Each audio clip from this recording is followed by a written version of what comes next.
Ang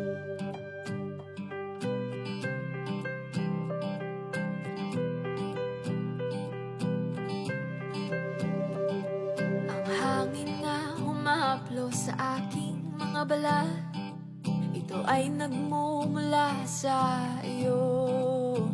Mula sa berdeng mga puno at asul na dagat, kay sarap pagmasdan ang kagandahan mo.